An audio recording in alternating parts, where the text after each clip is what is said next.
Yeah, I mean, my advice is basically hard work pays off. I mean, I coach a lot of surfers and I mentor for a lot of younger kids and stuff like that. And I just go find something that you love and work extra harder, and you succeed. It's my number one tip for everything is like hard work does pay off. In 1837, Horace Mann created the education system, a system at the time designed to pump out factory workers and professors.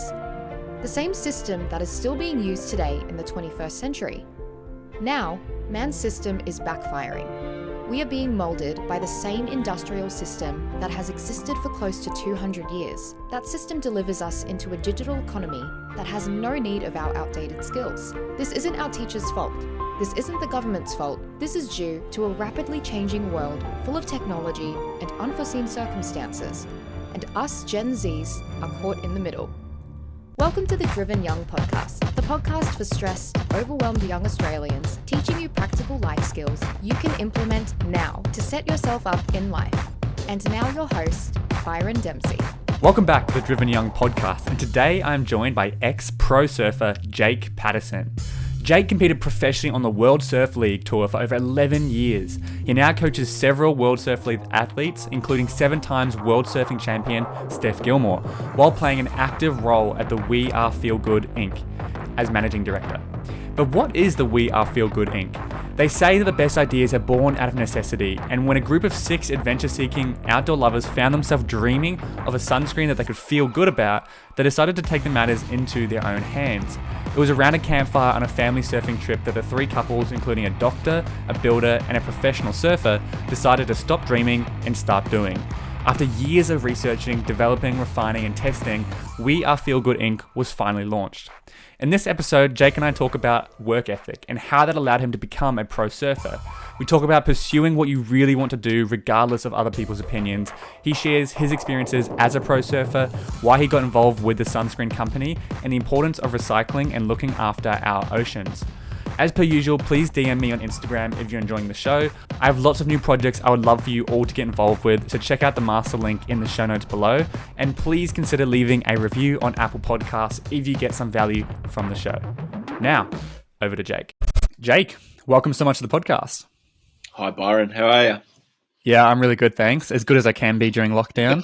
As we were just saying, you're, out in the country on the other side, on the complete other side of Australia, so you haven't really been affected, which is lucky. But I did want to talk a lot about, I think we're going to talk about some interesting stuff today. We're going to go into, the ocean, your history as a surfer and, running companies and, taking risks and all that sort of stuff. So I'm very excited. But before we get into, I guess, the meat of it, I'd love to just know your story. What did you do after high school, and what are you currently up to now? Yeah, we're very lucky here in Western Australia, and I was born and bred in Perth, Western Australia. And I've always had a holiday house in the southwest, in a place called Yellingup. My parents had a little unit there, so we spent all our holidays down there. I should clarify to listeners, like international listeners, the distance between us right now is like all of Europe. Yeah. Like, East Coast to West Coast it may as well be a whole other country where I am compared to you guys, and freight wise and everything else like that we deal with is may as well be another country. It's a crazy little, it's we're looking at like what? It's a long way. I don't know, but I'd guess like 4,500. Oh, 3,500. I think so. Something like that. Yeah, 3,500 kilometers. So yeah. I thought I'd just throw that in there for international listeners. Technology these days, we're just a little whip away. But yeah, after high school, I left in year 11 from Perth to follow my dreams and aspirations as a professional surfer. And I moved down from Perth down to the southwest of thing and started working my bum off basically to try and earn money to travel kind of thing, which I wasn't the kind of like the silver spoon professional surfer like a few of the the superstars these days are all like sponsored early, and I always had sponsors and stuff, but not paid sponsors. So I got free clothes and wetsuits and stuff, so I was pretty spoiled growing up, like with the goods and free surfboards and stuff. And I came through as like the number one junior surfer in Western Australia. But Mm. yeah, so I moved down south after school and started working to save money to travel and worked my ass off. So that kind of made me more hungry to succeed, I guess, because I had to earn money like myself to pay for my trips and stuff instead of people paying me to go to trips and there's a silver lining there with people that have to do it the hard way. You know, a lot of the Brazilian surfers in general come from a really poor background and had to really fight, you know, really, really hard to get onto tour and to pay their way and earn their, you know, spend their own money to do it, you know. So it gives you this hunger and this appetite to not make mistakes when it really counts because you're living off a payday kind of thing and on your prize money. So that's how I was kind of like grew up and had to work really hard and I trained really hard. Like, you know, I became a coach after I finished professional surfing and my motto is hard work and you succeed. You know, if you put your mind to anything, you can make anything happen. So that's why I trained a lot of kids growing up to qualify and achieve their goals and dreams to make it onto the world tour. And it was really rewarding for me. But, you know, to me, to give them some of that knowledge that I've made all those mistakes on tour and then to give them the streamlined approach on how to succeed is it's pretty rewarding as well. So. No, that's awesome. So it's funny, you know, we were saying before, like how difficult it is to make it in the, you know, surfing industry or any sporting industry. You know, you're looking at, you know, the top percent can only just make an income enough to survive off. Same goes with business as well. You know, 95% of businesses fail. Most people aren't making much money in small business or entrepreneurship. And so I guess that's what we're kind of talking about. I guess, you know, you've got your own company now, right? Yeah, I'm running a sunscreen business at the moment, yeah, and also have a surf shop, yeah. So I think it'd be safe to say, you know, the lessons you learn in surfing and discipline and training have probably transferred over into business and, you know, running those. Oh yeah, definitely, and my passion for things. So you know, when I obviously dove heading, you know, into professional surfing, and when I was on tour, I wanted to be. I loved it so much that I wanted to be a surfers rep to represent the surfers. So I actually sat on the ASP at the time. It's now WSL, but it's back in the day when I was on tour, it was ASP, Association of Professional Surfing. And I sat as a surfers rep because I really loved the whole ins and outs of surfing. So I sat on the board for like 10 years and really got to know the ins and outs of all of professional surfing kind of thing. So and that's kind of like what I do. Like now, kind of like I've dived into the sunscreen business. where Feel Good Inc. is not just mine. I got a couple of partners, but you know, it's just all I'm into it kind of thing. I know everything about sunscreens these days. It's crazy, and it's just the passion. You got to have the passion and give you all into something, and you got to make it succeed. It can't just like assume that, you know, just it'll all just happen kind of thing. And that's, I got a surf shop in Dunsborough as well. That's the same kind of thing. It's time and effort that you got to put into it to make it succeed. So hard work is one of my, I think if you listen to a lot of like inspiration, even the Michael Jordan documentary thing, you have a listen to what he put into it. He wasn't just the greatest because of his natural talent. It's how much he put into it and how he wanted the teams to succeed so much that he'd drag people up with him because he wanted to be the best and his team to succeed and win. He just didn't like losing. So it's what you put into it, what you get out of it is what I think. Yeah, absolutely. And it's the whole, you know, obviously there is natural talent as an aspect of it. But like an episode I did ages ago, he was saying, you know, his belief was, even if you have natural talent, if my work ethic is better, I'll beat you. Yeah, So I can win. I can outweigh your natural talent because I work, you know, 3 times harder. And you know, there was an interesting point, and obviously there's a lot of variables to that. But it's like, yeah, you got to understand, you know, putting in the work is really important. Yeah, that's exactly right. I mean, I know 50 more talented surfers than me that never made it. If you get what I mean, that just didn't want to put in the hard work, or you know, it's a mind game. A lot of professional sports as well. So you've got to be, you know, headstrong and not budge that way as well. So it's more of a mental game, but the work ethic is so huge. Like no one, especially in the surfing game, because it's such a lifestyle sport that, and you can get carried away with, just going, oh, I just want to do it for, I want to be a free surfer, or I want to, be one of those guys that, it's all about getting back to nature and stuff, or you get your hands dirty and you grind out. And I pride myself on being one of the fittest guys and keeping the most talented guys, like the world champions in the sport, honest in every single time I came up against them. Like I was, if they had an off day, I was getting them. It was like, I truly believe in the hard work pays off. So keep on banging on that door. Yeah, absolutely. And I'm sure we'll get into that probably a lot throughout this episode, the importance of work ethic and just, putting in the work. But before we get into that, I wanted to go back into, you mentioned you left school year 11. Like, what was the decision-making process like that for you? Did you just know you wanted to be a surfer straight away? Did you look at different options? Like, what was going on in your head when you made that decision?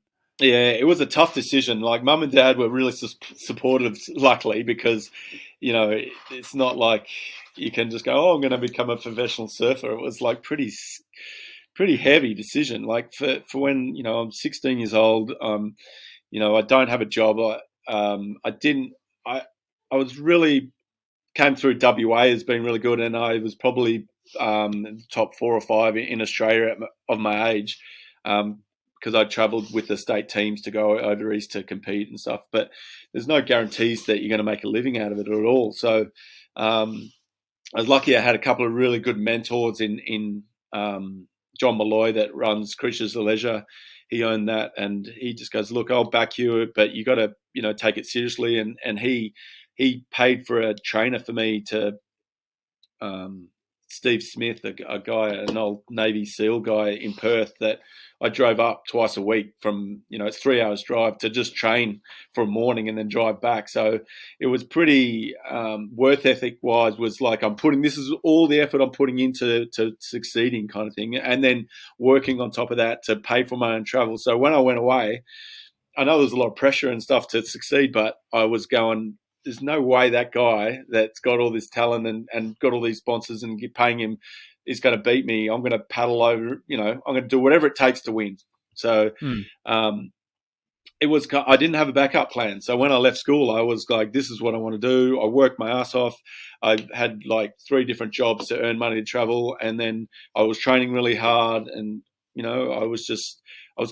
there was no backup plan. I just went, I'm going to succeed. I have to succeed. Otherwise, I'm going to be, a laborer or something for the rest of my life. And that's not what I wanted. I wanted to really give myself the best opportunity. And so I worked really hard and it paid off. I had a 11-year successful, I won the Pipeline Masters in Hawaii. I won 2 events in Sunset, won Jeffreys Bay a couple of times. It's, if I look back at myself as a 16-year-old and told me, I'd be sitting here, 48 years old now, and what I achieved over my career, I'd be baffled. I'd be going, no way. So, and that was just pure from hard work. Yeah. Isn't it freaky if you think about like, I guess an alternate timeline where you didn't make the decision to be a surfer and instead you're 48 years old and you're going, man, I wish I had tried that thing when I was younger. Like, yeah, no regrets. Yeah, no regrets. And what I was going to say about like leaving school and how the stressful it is these days with social media and like the, to try and succeed in life. But you get to a certain age and you go, what was I worried about? It all always will work out. All you need is a few good people around you to help you along the way if you're having a little bit of trouble. And if you've got a good work ethic, everything always works out. So the only people you got to worry about is the people that are lazy, that want to like to sit on the couch and play video games all day or something like that. But if you're not that person and you want to go out and achieve something or create a business or have a crack, it's like it's hard. I'm not sugarcoating and saying it's easy, but if you want to succeed, all you got to do is put the hard work in, learn. I mean, you can Google how to do anything these days. I've rebuilt an outboard motor from scratch just from Google. Yeah. We it's always do that. It's the it, University of YouTube is the greatest university that has ever existed. Like, there's so much value on it. I've been video editing and filmmaking for like 10 years now. I learned everything from YouTube. yeah. Everything. It's You can insane. start a business from YouTube. You get what I mean? Yeah. Like it's not it's hard. It is hard to succeed, but it's depending on how much you want to put into it. So, my comments to people out there, especially when you're 16, 17, it's tough years when you're going, oh, what am I going to do with my life? That, go pick your first passion, so you don't even, if you pick something that you really want to do, you won't be working anyway because that's what you're into, kind of thing. It's not like, oh, how am I going to earn the most money? It's all Mm. about what's your passion and what you want to follow. So, what's the saying that, if you find what you love to do, you don't work a day in your life. Yeah, right. That's the key to what I reckon in when you're that age. You got to find a passion of Yeah. some sort of what you really want to do. So you sink your teeth into it a little bit more. You'll try a little bit hard. You're not working from 9 to 5 because you don't care if you're up at 11 o'clock still working on something because you're enjoying it. So, And I think that's where when people hear people like you and they go, man, I could never work that many hours. I could never work that much. I don't want to work that much. It's like, you have to understand the only reason people like this put in the work is because they love what they're doing. Yeah. If I was working in a job I hated, there's no way I could work this many hours. No way. But because I love the podcast and I love doing what I'm doing, I'm able to put in a lot more time. And as a result, people are like, he works so hard. And it's like, or she works so hard or whatever. It's like, yeah, but also they enjoy what they're doing. If you're working a part-time job that you really don't enjoy, you're probably not going to want to put a lot of work into it. But if you're working something you're passionate about, even if you're not getting paid well, you'll put in a lot of hours. Yeah. But there's stepping stones to that as well, because I worked a whole bunch of jobs that I didn't like because I needed the money. But the golden plan was to become the professional surfer. You get what I mean? So there's a stepping stone of like having to get your hands dirty but then there was a goal. You get what I mean? I had a goal at the end of it to do what I love to do. So, it's not just like you can just go, oh, yeah, I want to, be a rocket scientist and I'm just going to, there's stepping stones to you got to make sacrifices. Sacrifices to get to that. Like you have to, get a 20 grand deposit to start your business or something like that. You can't just do that naturally. You've got to go out there and earn your $20,000 and then off you go with your company or something like that, if you get what I mean. So, yeah, but I think if you have a vision like, okay, I'm going to work at this job until I earn 20 grand in savings, then I can start my own business, you'll probably be way more excited to work at the job because you have a clear vision and plan of, why you're working there.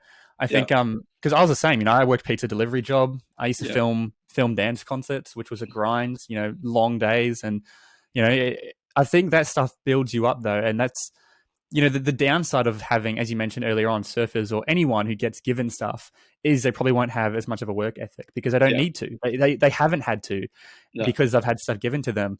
And so while a lot of people look at people who are wealthier and go, oh, they're so lucky and stuff, you can try to switch it and be like, they are lucky, they do have this money, but also because you don't have as much as that, you're developing these skills which are ultimately going to get you even further in life. Exactly. You've said it really well there. I mean, you said it perfect. Nothing more to say. But I mean, I guess on the topic of work ethic, like, and it's tricky. I can't speak for everyone here, but I like to talk about Gen Z or this generation as a whole. Like, it depends on the person, but I do think because we do have a lot of stuff like social media, and we have all these stuff that make life very easy. If we want to get food, we can just order it from our phone. We don't have to talk to anyone. We can just have it straight to our door. I do think our discipline and work ethic is really low for a lot of people. So do you have any advice? Like, what tips would you give to someone who's thinking, okay, I feel like I'm quite naturally lazy and I don't enjoy doing stuff, or I struggle at school. Like, how do I develop a work ethic? It's really tough these days. I mean, I've got a 23-year-old kid, a 19-year-old daughter, and I've got 3 kids, an 11-year-old daughter as well. And it's crazy, these phone things that, it's when I grew up, there was no mobile phones. I had to, book all my travel on the home phone, and then, pay phones when I'm at the airport if I missed a flight or something to call the travel agent. It's like everything's at it's all convenience now, but you've got to get out of that somehow. It's really hard to change the way you've been, as you said, the Gen Z being brought up in these, demanding, like, I want it now. It's, as you said, the fast food can be like unbelievable. And I don't know. It's just all about work and what you want to succeed at. Like, if you want to earn $1 million, how do you go about making that? You've got to have a plan in life of how to succeed, kind of thing.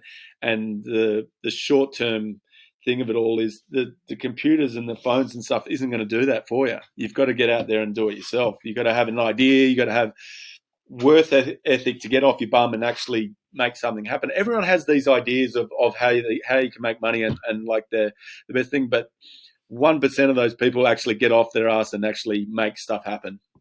So it's having a go. It's having a crack at something and not just sitting around and just go and let someone else do it. The other thing is, it's like so many people will be like, okay, have a go. They'll have a go, then give up straight away because they're not immediately good at it. Or they're like, oh, that wasn't that great. It's like, that's not how life works. You got to push through it. Like anything you start, you're going to have to grind for a little bit of period before you can get into that, like that flow. And I think that's so important. It's just having a go, especially while you're young, because now's the best time to do it. You don't have many responsibilities. Do all this stuff while you're young because you don't have kids. You don't have anything in the way that's, that's going to get in your way, and you have the time. Have you seen that graph? And it's like, when you're young, you've got time, you've got energy, but you've got no money. And then when you're middle aged, you've got money, you've got energy, but you've got no time. And when you're old, you've got time, you've got money, but you've got no energy. And it's like play to those. If you've got time and energy, use that. Do stuff. Take risks. Yeah. I mean, champions are born of the guys that keep on getting back up and keep on, persistence kind of thing. It's not just going, oh, that was too hard and I can't do it. That should evolve into something else or morph into something else that you want to achieve somehow else. Not just going, oh, that's it, I've got nothing else to do. I had to go, but you got to keep on getting back up and come up with something else. It'll evolve. If it's too hard, you got to recreate it and make it workable. Yeah, absolutely. And that's the whole like growth mindset versus fixed mindset. A growth mindset is someone who believes, who someone knows just because they're not good at it doesn't mean they can't get better. And so they'll keep working at it. And a fixed mindset is like, well, if I'm not naturally good at it, then it can't be for me. Obviously, there's a lot of other explanations of that, but that's kind of like in context of what we're talking about, those different mindsets. And I think this generation needs to really adopt a bit more of a growth mindset and just go, okay, let's do stuff. Because I think also people won't do stuff because they can't see the immediate benefit. And it's like, but there doesn't have to be an immediate benefit. If you're doing stuff day in and day out over time, as a young person, you're going to develop more work ethic. You're going to become a better person, almost like a video game. You're leveling yourself up. Yeah. And so I think by going out and cutting firewood, what's the immediate benefit? Nothing really. Over a long time, if you're doing that over a period, it generates discipline. You appreciate whatever it is, right? I'm just making stuff up.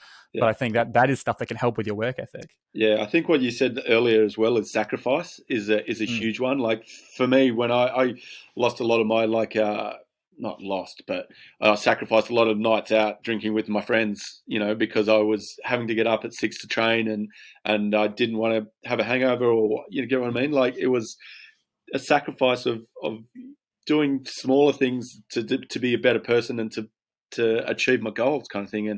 And kids these days don't get that. They don't get I've got to give something up to benefit me further on down the road kind of thing. It's all about, that game when you put, not a game, like a shrink thing, you put 2 muffins in a room with kids or something and they can have 10 muffins if they don't touch those 2 muffins in half an hour or something. I talk about that a lot. It's delayed gratification, the marshmallow experiment.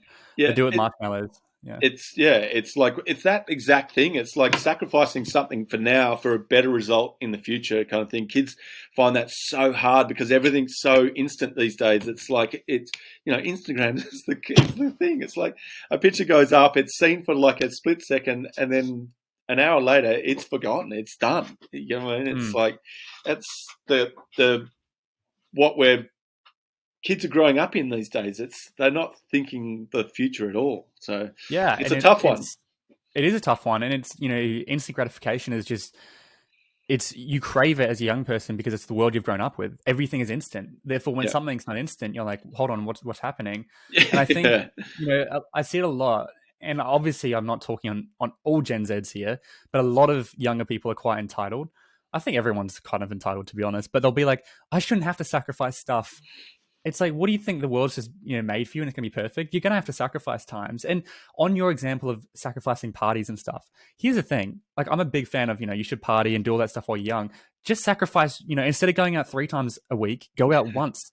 It's not like you have to never party or never have fun. You just have to Yeah. not go out as much, or maybe sacrifice getting blind drunk and wiping out your entire weekend because you're hungover, and just have a few drinks instead. You can still have a Yeah. great time, but it's not going to wipe out the rest of your weekend. So So it's that's not like planning you have future. to. It's having a plan. Get what I mean? Yeah, Like, kids don't have plans these days. It's like it's like a goal to see you succeed in life. It's like it can be a weekly budgeting.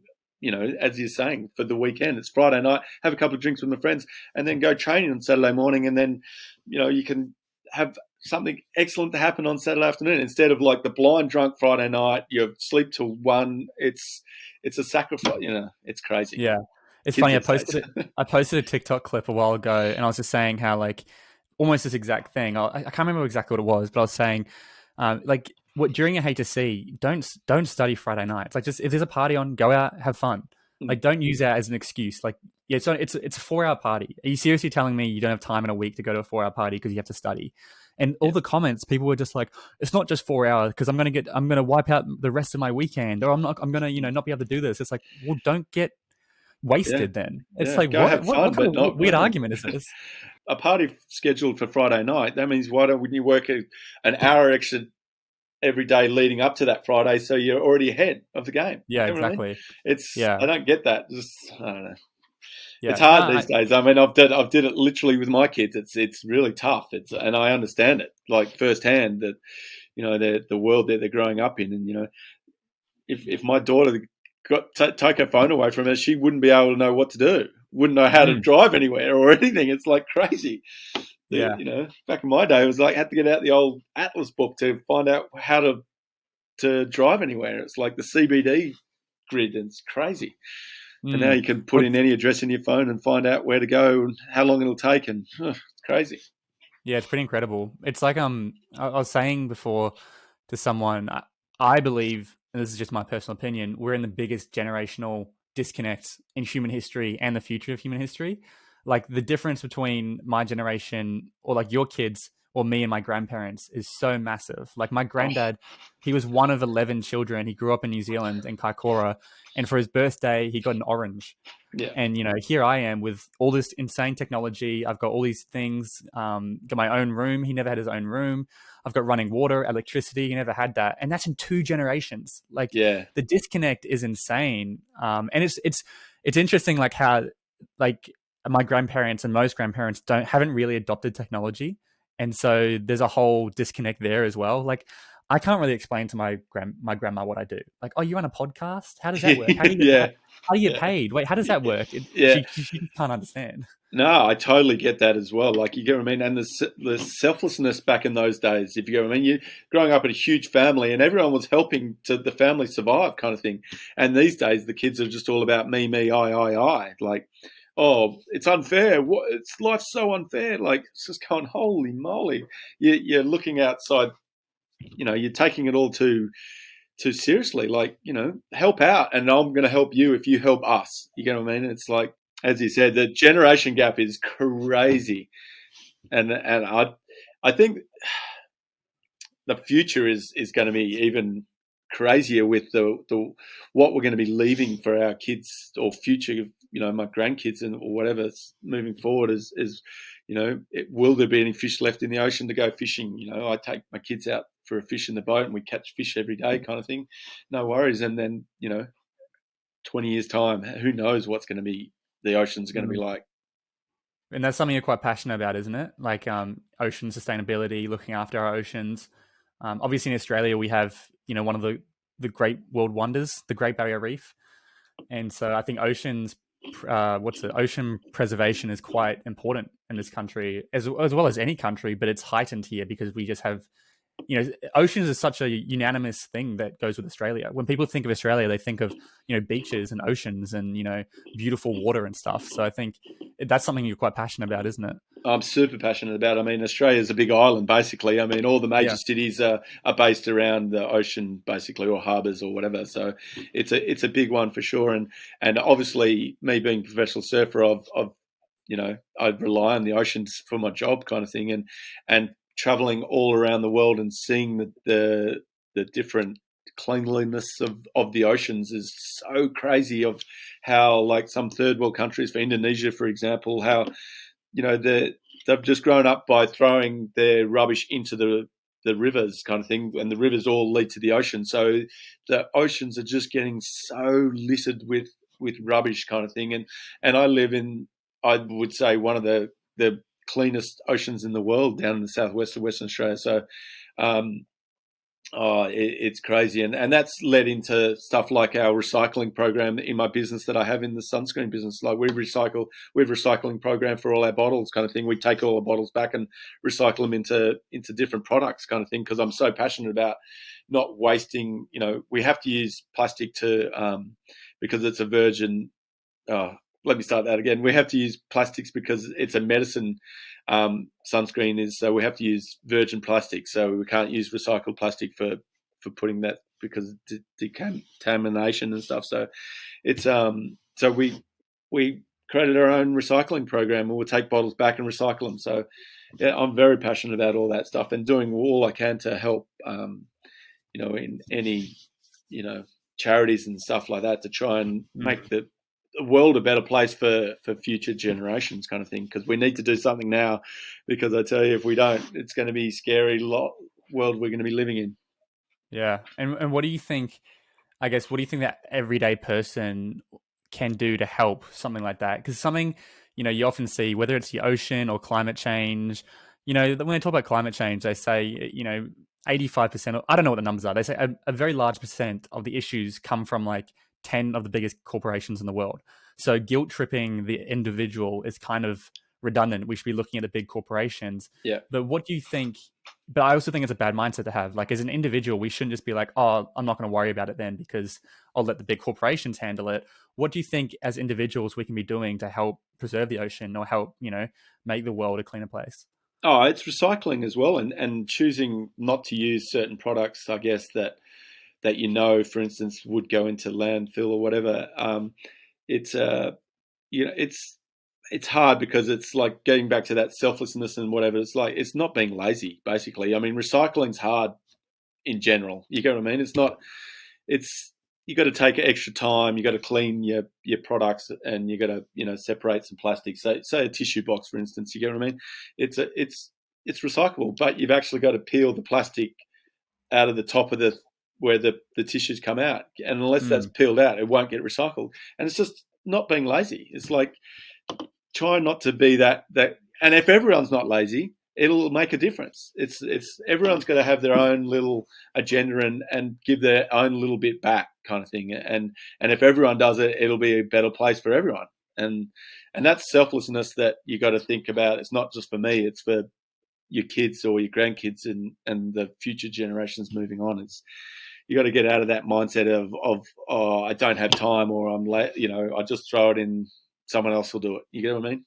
You got to be that person to go, no, I'll do it. I've got 5 minutes. I'll rip I'll clean all my recycling tins, so you've got the best chance of recycling it and stuff like that. Yeah, like, absolutely. You can make a difference. The thing is, you've got to understand that if everyone's thinking that, someone else will do it or whatever, like, nothing ever will be done. So you've got to be going. That's what I'm saying. I've got a really to be bad mindset to have.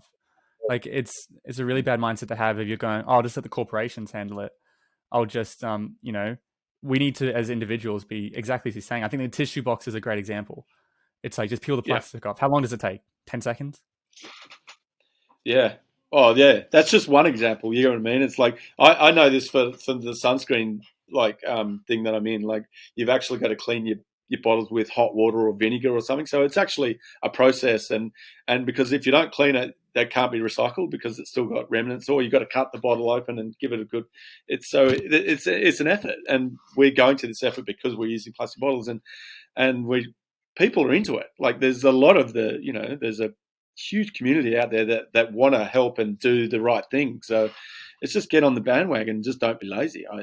That's my advice for young kids these days. Make a difference. You can. It's not just, It's a whole rising tide lifts all boats. Like if a billion people have that mindset of just doing a tiny little thing, that's a big impact. A billion people doing that, that's a huge impact. Exactly.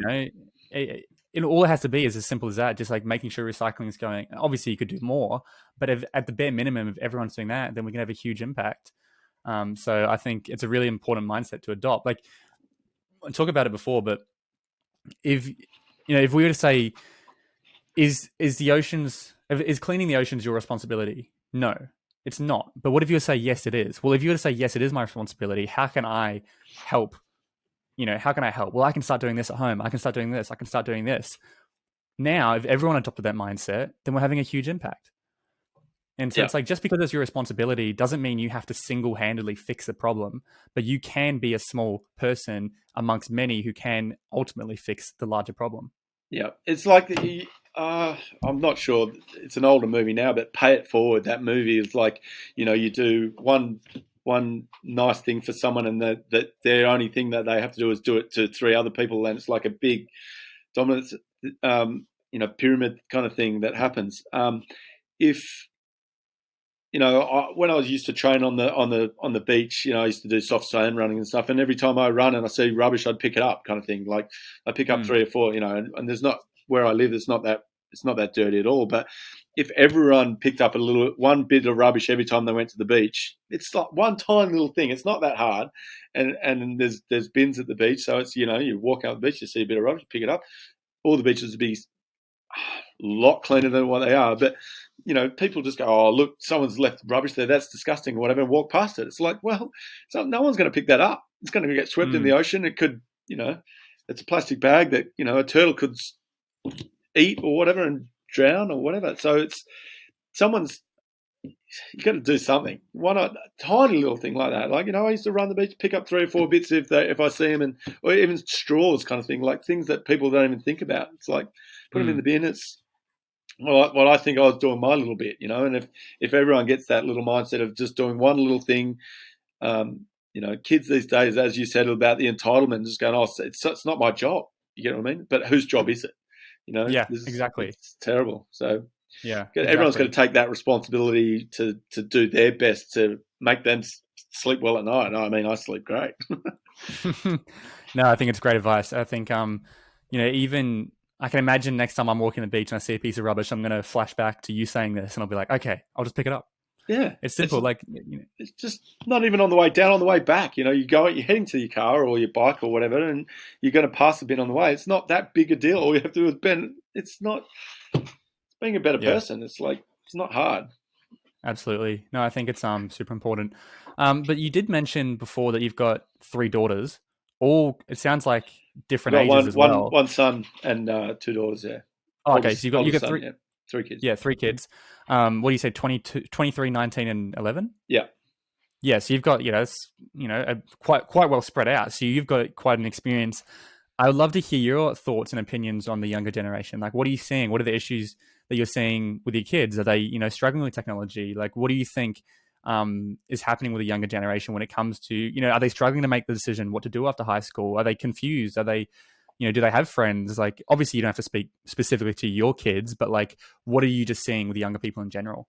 Yeah, screen time's a huge one for it's like when I was a kid, there was no, we had like a old box TV kind of thing. We got a couple of hours a day to watch or whatever, but it was go outside and play. Like these days, if they've got any spare time, they're just on the laptop or on the computers or they're on phone or doing, screen time. So I feel like kids these days aren't getting out and experiencing the real world, basically. You get what I mean? Like if you're outside playing or you're outside, having to go to the beach and, that's what I used to do. You have to go to the beach and entertain myself fishing or surfing and doing it. There was nothing else to do, kind of thing, or skateboarding or exercising and things. So what I see these days, the kids, they're just the entitlement of, like, if you take a screen thing away, their whole world is disarray. They don't know what to do. They go, oh, they want to go outside and play. Just go, well, if you didn't have the phone or the laptop or whatever, you what else would you do? It's Mm. crazy that, you know, it. I mean, I'm a victim of it as well. Like, I got my kids' phones when they were like 8 or 9 years old. It's crazy. And you go out to dinner and stuff like that, and it's like, keep them quiet. Here's the laptop. Well, You that's the whole know, thing. It's like, is a phone becoming a bit of a pacifier for younger people? It's like, and for parents, they're just like, oh, I don't have to look after my kids. I don't want to deal with that. Just give them the phone. And is that, something parents should be aware of? Because I personally think that's, obviously doing it from time to time is fine. But if that's your entire strategy for parenting, you just give them the iPad or just give them something to get them to stay quiet. And then it just reinforces whenever they want the iPad, they just be loud and annoying and rude and they'll get it, which is even worse. And it just perpetuates the whole problem. yeah, it is. It's a crazy world. That's what I'm. Yeah, we touched on it before about the generation things. I mean, if I was loud and noisy when we went out to dinner when I was a kid, we'd get in big trouble. You know what I mean? And there's no taking anything away. We'd just be in trouble, and we'd know not to do that from just being. The manners of growing up, of being a good kid, is completely different these days. It's, the people don't greet people the same these days. We've tried really hard to keep our kids like, shake someone's hand and look them in the eye kind of thing. It's not looking at a screen and say, hi, Bill, or whatever, like, hi, Mm. and not even eye contact these days. It's a generation thing that we've got to be better at parents kind of thing. It's a time thing as well. Like, we're all time, as you said, the time poor thing and the, time's money kind of thing. It's like we're all grinding in this fast world that we're all living in these days, but you got to take a step back and go, I've got to educate my kid the best way to grow up in the world, instead of just going, oh, I've got to, it's selflessness kind of thing, giving yourself, I'll catch up on my work or whatever, but I've got to give myself time with my kids to be a better, to better them. It's Yeah. Well, heavy. I think there's a bit of a whole, I don't know if it's like a pillar step, domino effect here. And I think, one of the things, if we're going back to the whole, parents, as you mentioned, parents need to be more aware of this and really need to be putting a lot of effort to make sure their kids aren't becoming addicted to screens. Yeah. And I think a big reason is because, in the past few generations, women have suddenly gone from not really working to working full time. And now you've got two parents who are often working full time, which means there's much less time to be parenting. They'll both come home exhausted. If you just want to shut the kid up, it's very easy to give them an iPad or something. Yeah. Whereas previous generations, parents didn't have that option. And often they had a lot more time to actually look after their kids, as I was talking about with my granddad. And so there's so many factors at play. I also think younger people, a lot of them want to be going outside and playing more, but they're so addicted to their phones, they just don't. Yeah. Because I was similar to you, my entire childhood. I'm so grateful. I kind of missed the social media wave. Like, social media didn't really hit until I was like 14. And I didn't really have it until I was like into high school and stuff. But I grew up in New Zealand, and I grew up in like a small country town, and my dad took us mountain biking like every weekend. I was, always skateboarding and bike riding around the school. The school after school was our playground. We'd go to the school playground and have lightsaber fights and, do all this fun stuff. And I that's the memories I have. I also have memories of playing PlayStation with my brother, but like, I'm so glad that's the childhood I had. And I worry that kids are missing out on that. And it's not that they're missing out on it and it's being replaced with something just as good. Like, I think no one can deny, young people just on their screens all the time, despite the fact they might be having a little bit of fun, is not good for you. And it's only going to cause, negative things in the future. And I think we just need to be very cautious and very wary of it, as, siblings or, parents. I think it's very, very important for this generation. Even as you mentioned, you're finding yourself a little bit addicted to phones. So am I. And I have the maturity level to recognize it, but a 10-year-old doesn't. No, exactly. Like, yeah, like I check my screen times, like, once a week just to see how I'm traveling kind of thing. Cause and social media these days it's so gnarly for kids. It's like the pressures that the social media puts on you to post or to look and to keep up with someone or the generation, to keep up with your friends and whatever. It's like, there's there's an off button, delete it. It's like, you can block people that are bullying you. Bullying even on social media these days is so scary. I mean, the kids these days, there's a huge problem of people, of youth suicide. Like and a lot huge. of that's to do with, the social media world of it's so access. You don't even know a kid, and you can access his account, not access it, but you can write a message to someone you don't even know and throw your 2 cents in. Like, I have my own social media account, and just for instance, there's a argument about the gold medal of the bronze medal that Owen Wright won in Japan just recently, and I posted something going, "Oh, well done, Owen! Great. It's great to, silver, bronze medal. It was great." And then there was just like a big debate with all these people on my feed about how Gabriel Medina should have got the bronze medal and blah blah blah. It's just like, and then all of a sudden it's just like going, Owen's feeling he's not even involved in my whole thing, but he's getting these messages going that he got ripped on, and it was just crazy. And that's just from how it's a snowflake just turned into this avalanche of this snowfield that just went crazy. It's like unbelievable how it can happen. Yeah, I deal with that stuff every day on social, because I've put out a lot of content on TikTok and stuff, and it's just kind of, it's exhausting. Like, because I put out educational content and opinions and stuff, people are always finding ways to be like, just arguing in the comments. I've got a whole separate podcast on sexual assault education and consent education. And man, you should see the comments in that sometimes. It's just horrendous. I'm talking thousands and thousands of comments of people just going to town, arguing. And it's just like, it is, for me, social media has been an incredible opportunity to grow my brand and everything, but it is very toxic. And bullying has never been so accessible for young people. It's worrying. And this is why I think, young people need to be listening to podcasts and need to be, developing themselves and educating themselves, because if you don't, the world that we're in is very hard to navigate, and our brains haven't adapted for a world like this. 200, 1,000 years ago, even 50 years ago was a completely different place, let alone 1,000. 100 years ago, 200 years ago, 300 years ago, the world was completely different. Yeah. And now look where we are. But that's a whole other conversation. Yeah, but for kids out there, I mean, it's easy to block someone. Just block people. Like, if you're not on your social media, and if it gets too bad, just delete Instagram. It's not that hard. I mean, you might miss it for a day or two, and then all of a sudden you're going, "Oh my God, look how much extra free time I have." That's it. It's such a time waster. Absolutely. You got to be a bigger person, Before we wrap up, I like to finish on the same question, which I ask every guest. And that is, what is your number one piece of advice to the younger generation? You might have already mentioned it, but what advice would you give to an 18-year-old?